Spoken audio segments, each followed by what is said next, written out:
Hi, നമസ്കാരം. അഖിലാണ്. ഇന്ന് വേണ്ട ഫുക്കട്ട് പത്തോം പോലീസ് സ്റ്റേഷനിൽ നിന്നിട്ടാണ് ഈ വീഡിയോ ചെയ്യുന്നത്.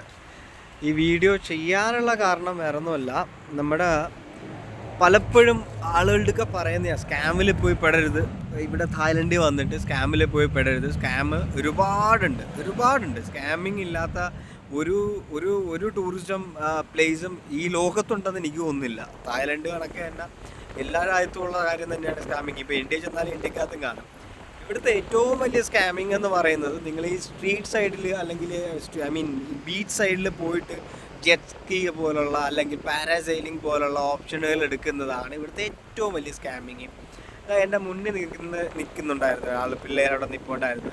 അവന്മാരെ 24,000 50,000 ഒരുത്തൻ്റെ 12,000 ഒക്കെ മേടിച്ചു. അവന്മാർ ഒരു കാര്യമല്ല, വെള്ളത്തിലോടുന്ന സാധനത്തിനകത്ത് വെള്ളം കയറിയെന്നും പറഞ്ഞ അല്ലെങ്കിൽ സ്ക്രാച്ച് ആയെന്നും പറഞ്ഞൊക്കെ അവന്മാർ പേയ്മെൻറ്റ് മേടിക്കുന്നത്.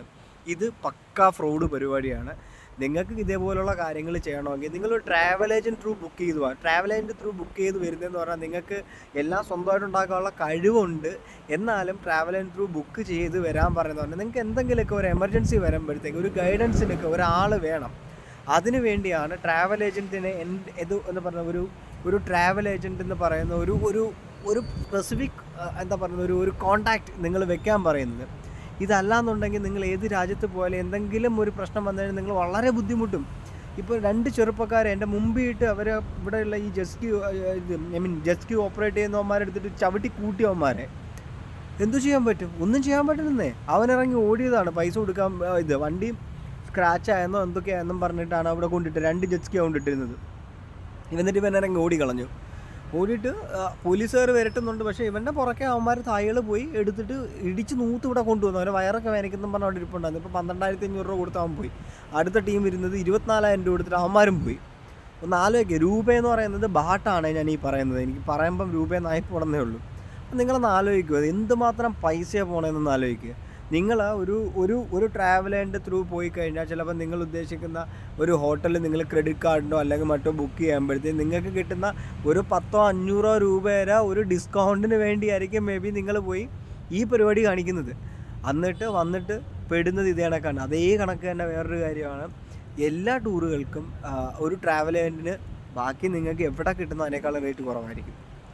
അതിലും കൂടുതൽ റേറ്റ് ഒന്നും കാണത്തില്ല. അപ്പം നല്ലൊരു ട്രാവൽ ഏജൻറ്റിനെ സെലക്ട് ചെയ്യുക. ഞാൻ ഒരിക്കലും പറയില്ല ഞങ്ങളെ തന്നെ കോൺടാക്ട് ചെയ്യണമെന്നൊന്നും പറയത്തില്ല. നല്ലൊരു ട്രാവൽ ഏജൻറ്റിനെ സെലക്ട് ചെയ്ത് നല്ലൊരു പാക്കേജ് ഉണ്ടാക്കിയിട്ട് ഒരു പ്രോപ്പർ ഗൈഡൻസ് കിട്ടുന്ന ഒരു ട്രാവൽ ഏജൻറ്റ് ത്രൂ നിങ്ങൾ യാത്ര ചെയ്യുകയാണെങ്കിൽ നിങ്ങളുടെ ട്രാവൽ ബേസ് ആയിട്ട് വരാൻ അല്ലെങ്കിൽ ട്രാവൽ റിലേറ്റഡ് ആയിട്ട് വരാനുള്ള ഇഷ്യൂസൊക്കെ ഏറെക്കുറെ നിങ്ങൾക്ക് പരിഹരിച്ച് നല്ലൊരു ഹോളിഡേ ചെയ്ത് നിങ്ങൾക്ക് തിരിച്ച് നാട്ടിൽ പോകാൻ പറ്റും. അല്ലാന്നുണ്ടെങ്കിൽ പൊന്നു സുഹൃത്തുക്കളെ, നിങ്ങൾ പെടും. നിങ്ങൾ എന്തെങ്കിലും ചെറിയ കാര്യങ്ങളിൽ പെട്ട് കഴിഞ്ഞാൽ അത് നിങ്ങളെ കൊണ്ട് സോർട്ട് ഔട്ട് ചെയ്യാൻ പാടില്ല. ഇപ്പം വന്ന പയ്യന്മാർക്ക് അറിയില്ല, ഇവർ വന്നിട്ട് നേരെ പോലീസ് സ്റ്റേഷനിലേക്ക് കയറിയിരിക്കുന്നത്. ടൂറിസ്റ്റ് പോലീസ് സ്റ്റേഷനിലാണ് ഒരു ടൂറിസ്റ്റ് പോകേണ്ടത്. അത് പറഞ്ഞപ്പോൾ അവൻ പറയാം ആദ്യം എവിടെയാണ് പോയത്, എവിടെയാണ് ടൂറിസ്റ്റ് പോലീസ് സ്റ്റേഷനോ ചോദിച്ചാൽ അത് അവൻ അറിയില്ല എവിടെയാണ് പോയതെന്ന്. ഏത് സ്റ്റേഷനിൽ അവനെ കൊണ്ടുപോയെന്ന് അവൻ അറിയത്തില്ല. അവിടെ നിന്ന് 10 വിട്ടത്. ഒന്ന് ആലോചിക്കണേ. അപ്പം നമ്മളെ ലാംഗ്വേജ് ബാരിയറൊക്കെ ഉണ്ടെങ്കിൽ നമ്മളെ പറ്റിക്കാൻ പറ്റുന്ന എല്ലാ ഓപ്ഷനുകളും എല്ലാവരും യൂസ് ചെയ്യും.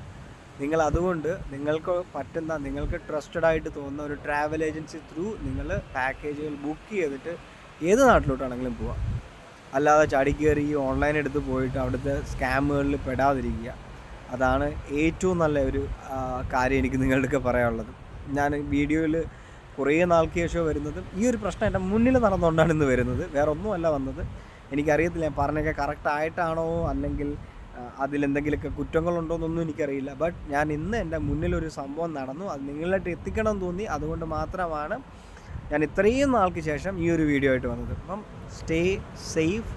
അതുപോലെ തന്നെ സേഫായിട്ട് ട്രാവൽ ചെയ്യാനായിട്ട് ഒരു ട്രാവൽ ഏജൻറ്റിനെ കൺസൾട്ട് ചെയ്യുക. നിങ്ങളൊരു മരുന്ന് എടുക്കുന്നതിന് മുമ്പ് ഒരു ഡോക്ടറെ കൺസൾട്ട് ചെയ്യുന്ന കണക്ക് തന്നെയാണ് ട്രാവൽ ഏജൻസി ഒരു ഡോക്ടറിന് തന്നെ കൂട്ടിക്കും. നിങ്ങളുടെ പോണ സ്ഥലത്തെ നിങ്ങൾക്കുള്ള ടൂറുകൾ ഓർഗനൈസ് ചെയ്യുക. അല്ലെങ്കിൽ നിങ്ങൾക്ക് അവിടെ ഉണ്ടെങ്കിൽ എമർജൻസി ഉണ്ടായിക്കഴിഞ്ഞാൽ അതിന് നിങ്ങൾക്ക് ഒരു 90% വരെ ഹെൽപ്പ് ചെയ്യാൻ ഇവരെ കൊണ്ട് കഴിയും, നല്ലൊരു ഏജൻസി ആണെങ്കിൽ.